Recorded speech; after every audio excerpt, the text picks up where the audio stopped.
Hello students, मैं जूही मिश्रा आज एक नए टॉपिक के साथ आपके सामने हूँ। एक बहुत इम्पॉर्टेंट टॉपिक है आपके टर्म 2 के एग्जामिनेशन के लिए और किसी भी कंपटीशन के लिए, जिसको आप ग्लाइकोलिसिस के नाम से जानते हैं।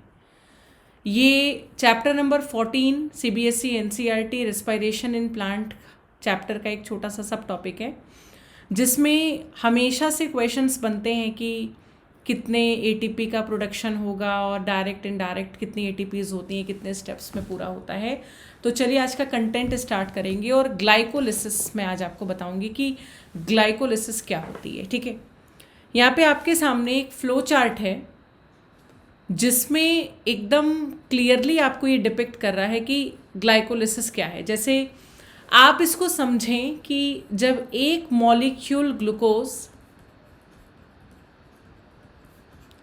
दो मॉलिक्यूल पायरुविक एसिड में ब्रेक होता है, इनकम्प्लीट ऑक्सीडेशन होती है, क्योंकि ग्लाइकोलिसिस एक ऐसी प्रोसेस है जिसको ऑक्सीजन के होने और ना होने से कोई फर्क नहीं पड़ता।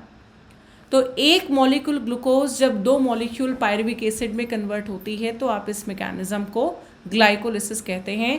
ये सेल के लिक्विड साइटोप्लाज्मिक पार्ट यानी सेल साइटोसॉल में चलती है, the liquid component of the cytoplasm. इसको 3 साइंटिस्टों ने डिस्कवर किया था, एम्बिडन, मेयरहॉफ एंड पारनास।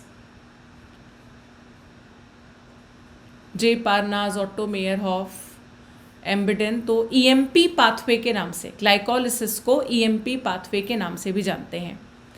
अगर आप ध्यान से इसके स्टेप्स काउंट करें तो there are total 10 steps, 1 2 3 4 5 6 7 8 9 and 10। मतलब ग्लाइकोलिसिस को होने में 10 स्टेप्स लगते हैं। और आप ये भी देख रहे हैं कि हर स्टेप एक एंजाइम मीडिएटेड प्रोसेस है।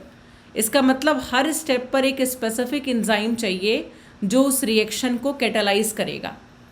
स्टेप कुछ ऐसे स्टार्ट होती है कि एक मॉलिक्यूल ग्लूकोज आप लेंगे जो कन्वर्ट होगी वन मॉलिक्यूल ग्लूकोज 6 फॉस्फेट में, converted to fructose 6 phosphate, converted to fructose 1,6 bisphosphate.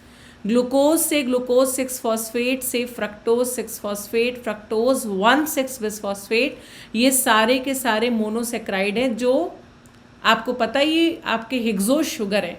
Glucose या फ्रक्टोज का फॉर्मूला एक ही होता है, C6H12O6, 6 कार्बन कंपाउंड है।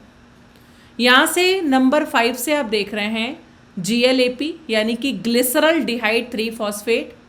इसको 3 फॉस्फोग्लिसरल डिहाइड भी कहते हैं, ये 3 कार्बन का होता है। DHAP dihydroxy acetone phosphate 3 carbon का।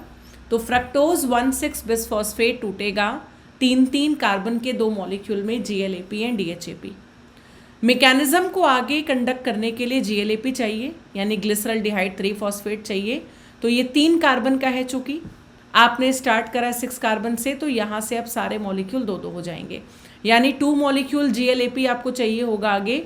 इससे बनेगा 2 molecule 1,3 बिसफॉस्फोग्लिसरिक acid followed by 2 molecules of 3 phosphoglyceric acid, 2 molecules of 2 phosphoglyceric acid, 2 molecule of phosphoenol pyruvic acid and ultimately your product 2 molecule of pyruvic acid। यानी एक molecule glucose आपका जब incomplete oxidise होगा cytosol में तो 2 मॉलिक्यूल पायरुविक एसिड ही आपको देगा। हर step पर जो स्पेसिफिक एंजाइम लग रहा है आपको ये एंजाइम भी याद करना है। और एंजाइम याद करने का एक बहुत आसान तरीका है, आप अगर सबस्ट्रेट पहचानते हैं तो एंजाइम्स को रिकॉल करना बहुत आसान है। ग्लूकोज एक हेक्सोज शुगर है, तो हेक्सोज शुगर के लिए पहला एंजाइम हेक्सोकाइनेज होगा। सेकेंड पे लगेगा फॉस्फोग्लूको, फॉस्फेट और ग्लूकोज को देखिएगा, फॉस्फोग्लूको आइसोमेरेज, फॉस्फो देन फ्रक्टोकाइनेज, और यहाँ पे एक एंजाइम थोड़ा डिफरेंट, इसको आप लर्न करेंगे, एल्डोलेस। यानी बाकी तो एक्सोकाइनेज, फॉस्फोग्लूको आइसोमेरेज, फॉस्फोफ्रक्टोकाइनेज। ठीक है, देन और नीचे आएंगे GLAP से जब आप आगे बढ़ेंगे ग्लिसरल डिहाइड 3 फॉस्फेट से 1,3 बिसफॉस्फोग्लिसरिक एसिड, तो यहाँ पे एक एंजाइम लगेगा GLAP हाइड्रोजिनेज यानी कि ग्लिसरॉल्डिहाइड 3-फॉस्फेट हाइड्रोजिनेज, ये 2 लगेगा क्योंकि स्टेप 2 बार होगी। 1,3-बिसफॉस्फोग्लिसरिक एसिड कन्वर्ट होगा 3-फॉस्फोग्लिसरिक एसिड में in the presence of enzyme phosphoglycerate kinase. आगे का स्टेप कैटेलाइज होगा 3-फॉस्फोग्लिसरिक एसिड से 2-फॉस्फोग्लिसरिक acid enzyme phosphoglycerate म्यूटेज।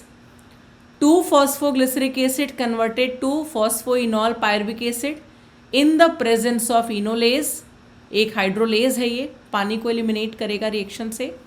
And last में PEP converted to 2 molecule pyruvic acid in the presence of enzyme pyruvate kinase. तो ये 10 स्टेप्स हैं, 10 एंजाइम्स हैं। शुरू के जो 5 स्टेप होते हैं ना, इनको प्रिपरेटरी फेज बोलते हैं, क्योंकि इसमें अपने आप को ये प्रिपेयर कर रहा है आपको प्रोडक्ट देने के लिए। और लास्ट के 5 रिएक्शंस को पे ऑफ फेज बोलते हैं, जिसमें प्रोडक्ट मिलता है। And one more thing, glycolysis को आप ध्यान से ऑब्जर्व करें, यहाँ पे फर्स्ट और सेकंड के बीच में ATP लग रही है डायरेक्ट, मतलब direct consumption of 1 and 2 ATP। First second के बीच में एक डायरेक्ट ATP और थर्ड फोर्थ के बीच में जहाँ भी एंजाइम काइनेज लगता है, चाहे एक्सोकाइनेज, फॉस्फोफ्रक्टोकाइनेज, फॉस्फोग्लिसरेट काइनेज और पायरुवेट काइनेज, आप एक बात नोटिस करिए कि काइनेज एंजाइम कहीं भी लगेगा तो वहाँ पे ATP का मेटाबॉलिज्म है, आइदर ATP बन रही है या ATP टूट रही है।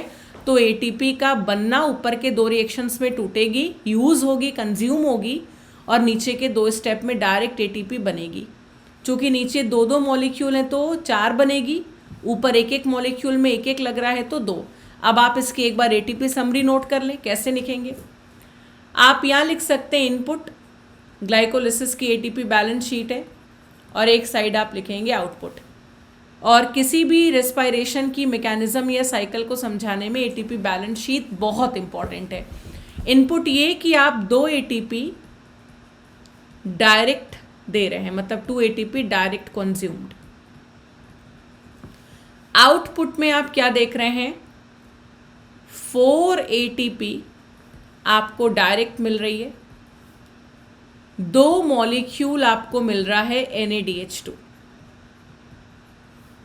आपको ये बात याद करनी है कि 1 molecule NaDH2 this equals to 3 molecule of ATP। ये इनडायरेक्ट ATP है, डायरेक्ट तो डायरेक्ट ATP के ही फॉर्म में बन रही है, लेकिन इनडायरेक्ट ATP जो है वो NaDH2 के फॉर्म में बन रही है। तो ये अलग याद करना है आपको, 2 इसमें से यूज़ हो रही है डायरेक्ट। इनडायरेक्ट में इसका मतलब ये 6 ATP के बराबर होगा। तो टोटल कितनी ATP है, मतलब अगर आप एक साइड से जोड़ें 4 ATP plus 6 ATP, total 10 ATP, लेकिन 2 इसमें से कंज्यूम भी हो रही है तो माइनस करेंगे 2 ATP, this equals to 8 ATP। ये ग्रॉस ATP गेन है ग्लाइकोलिसिस का, ठीक है। कुछ कॉम्पिटिटिव एग्जाम में ऐसे क्वेश्चंस भी आते हैं कि जब पूछता है नेट ATP गेन कितना होता है, नेट गेन ATP अगर पूछे, क्योंकि कई PGT और TGT के एग्जामिनेशंस के क्वेश्चन पेपर में भी ये देखा गया है कि जब नेट गेन पूछता है ATP का, तो इस क्वेश्चन में आंसर आप उस ATP को लेते हैं जो डायरेक्ट ATP के ही फॉर्म में बनी है। तो 4 बनी थी, 2 यूज़ हो जाती है तो 2 ही बचती है। तो ग्लाइकोलिसिस की net gain of ATP 2 ATP ही होती है। ये वो डायरेक्ट ATP की बात कर रहा है। लेकिन जब ग्रॉस गेन की बात करें, टोटल गेन की बात करें, तो वो 8 ATP है, जिसमें आपने वो 6 ATP इनडायरेक्ट NaDH2 वाली भी जोड़नी है। तो ये डायरेक्ट प्लस इनडायरेक्ट है। तो एक छोटा सा कॉन्सेप्ट है, आप जल्दी से ऐसे ग्लाइकोलिसिस को रिवाइज कर सकते हैं। बोल सकते हैं glucose glucose, fructose fructose, glucose glucose 6 phosphate, fructose 6 phosphate, fructose 1,6 bisphosphate, GLAP, then 1,3-bisphosphoglyceric acid, 3-phosphoglyceric acid, 2-phosphoglyceric acid, phosphonol pyruvic acid and pyruvic acid। तो एक रिदम से आप इसको याद कर लें। सबस्ट्रेट अगर लर्न है आपको तो एंजाइम्स आप सेट कर सकते हैं। जहाँ ATP कंज्यूम हो रही है ध्यान देना है, जहाँ ATP लग रही है आपको ध्यान देना है, ठीक है। This is all about a quick revision of glycolysis ऐसी और भी वीडियोस के लिए आप मुझे मेरे चैनल पे फॉलो कर सकते हैं। चैनल को सब्सक्राइब ज़रूर करिएगा और ये लिंक्स बाकी स्टूडेंट्स के साथ शेयर ज़रूर करिएगा। Thank you so much. Will carry on in the next session. Take care. आगे स्टार्ट करेंगे क्रैप साइकिल से। Thank you.